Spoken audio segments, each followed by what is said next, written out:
if I read the Quran alone at home, okay, I understand the translation, I understand what the scholars have explained on what these specific things mean, and I connect it to the narrations and the authentic hadiths, right? That's in front of me. Am I, as an individual, should I interpret those own things and incorporate them into my own life? There's this thing called the usul. Sure. And there's this thing called the istidlal. You are at liberty to do all the istidlal yourself. You don't need scholars for that. But usul is going to come from Allah and the Prophet sallallahu alaihi wasallam. No human being after the Prophet ﷺ has the right or the allowance to make usul. Okay. Usul is done by Allah and the Prophet ﷺ. After that, everybody's going to do istidlal. Okay?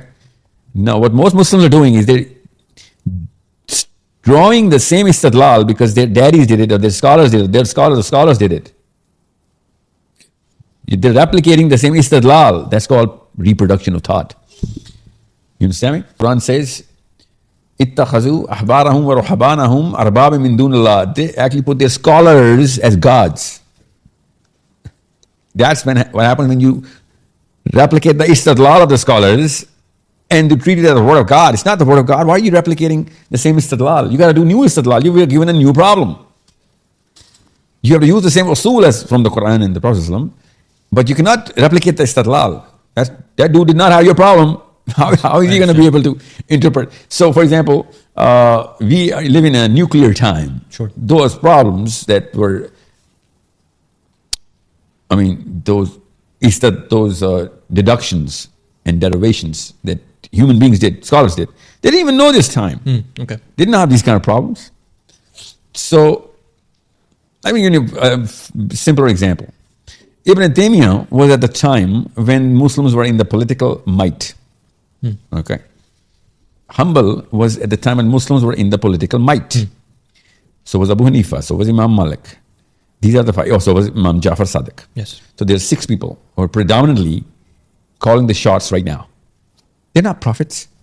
So you're saying those are the scholars everybody follows. So, that's why I use these 6.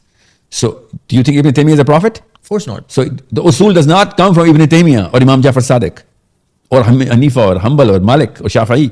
Usul comes from the Quran and the Prophet ﷺ. These people did not create usul, they created istidlal, the deduction. They deduced the solution of their own problem. Now, their problem was not our problem. At their time, Muslims were in the political might. They were the superpower calling the shots on the production of thought. Okay.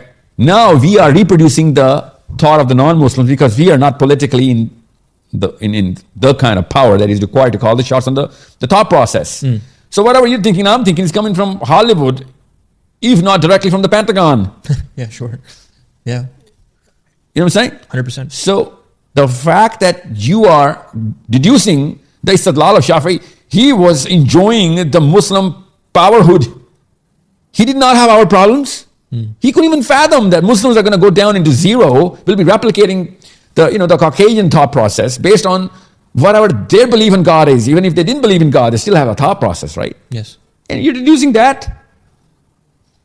That's like putting a B plus, a B positive blood type into an A positive patient. And expecting it to just work. Because it's red. I like the analogy. Yeah, that's literally what's going on right now. That's why we're reacting like little bunnies, hopping here and there.